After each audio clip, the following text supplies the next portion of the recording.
Most characters don't lack motivation, they lack psychological logic. Therapists are trained to find wounds that drive behaviors. And today I'll show you how to use that same method to write characters that feel real.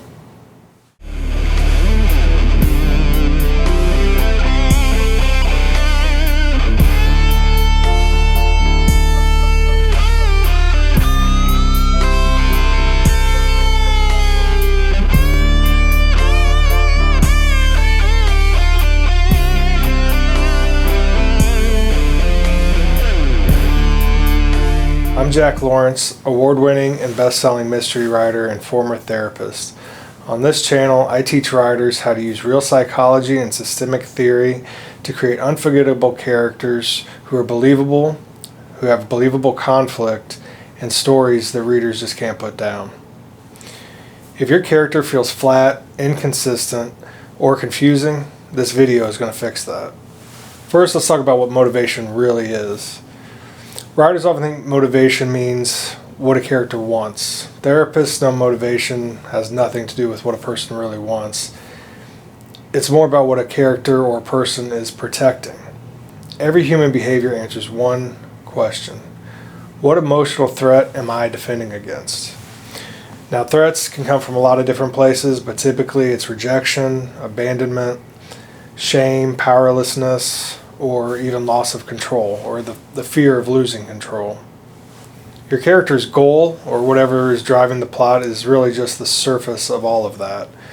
Think of it as a symptom to a larger problem, like a running nose or a cough. That's more of a symptom of a cold or flu, right? Where the cold or the flu is the problem, the runny nose and the cough are just the symptom.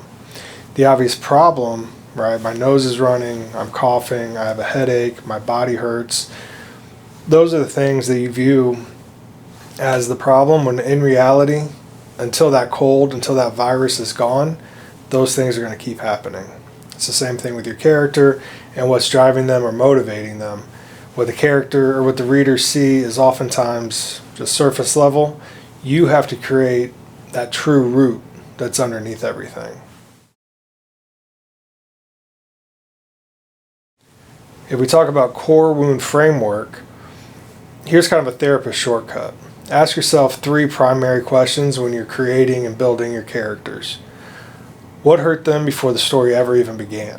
Right? What is their childhood like? Was there a breakup in college? Were they bullied?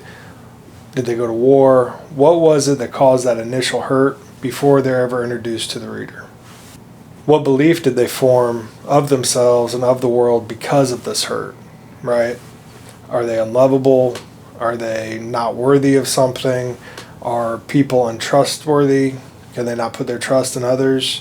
What is it that they learned through this hurt or trauma that they experienced? And what coping mechanisms did that belief impact? Or what coping behavior keeps that belief intact, rather? So what are they doing continuously that keeps this belief alive and well? Because generally when a person comes up with a belief, once something is determined to be fact and true, they intentionally go out and unintentionally through their unconscious to validate these things, right? If somebody believes that they're stupid or they're not smart, then every time they fail, that's another validation. And then if they succeed, oftentimes then that's viewed as a one-off.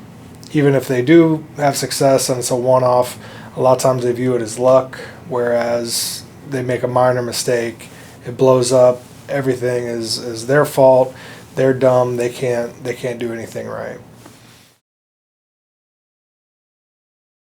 The next thing is, what is their coping behavior as a result, right? Is there emotional distance, self-reliance, or do they sabotage intimacy?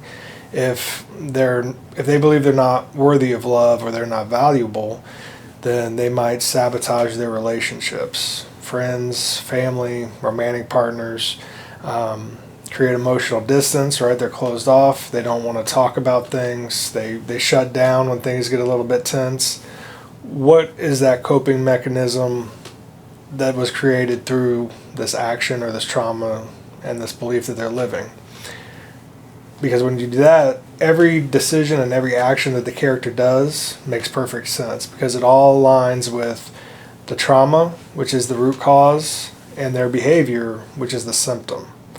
So if a person is hurt, that betrayal is the cold or the flu. And their behaviors, their distancing, their cutting off, those things are the runny nose and the cough.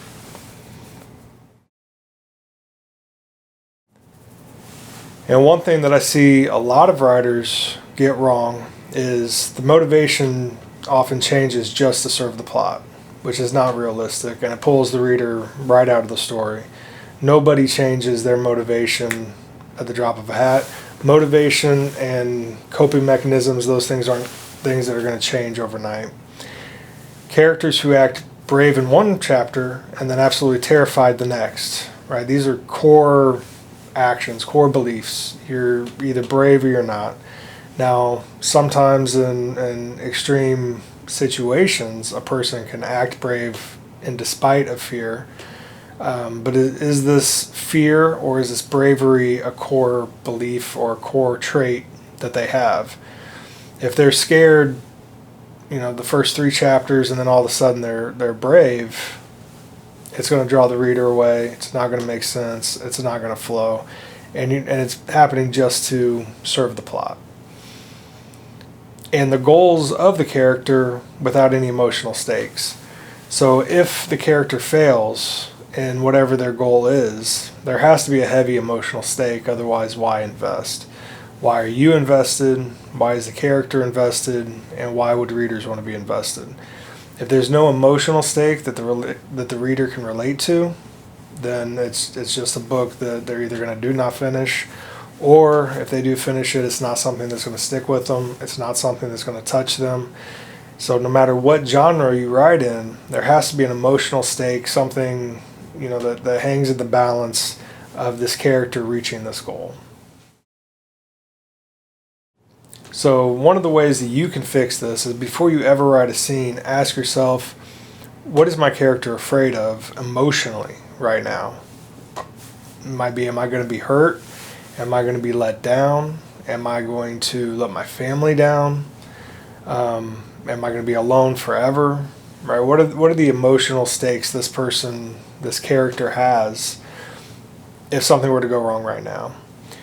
What behavior would protect them, even if it hurts them later, right? So if you're, say, writing a romance, then that emotional fear might be abandonment. And a behavior that would protect them now but hurt them later is if they cut themselves off, emotionally distance.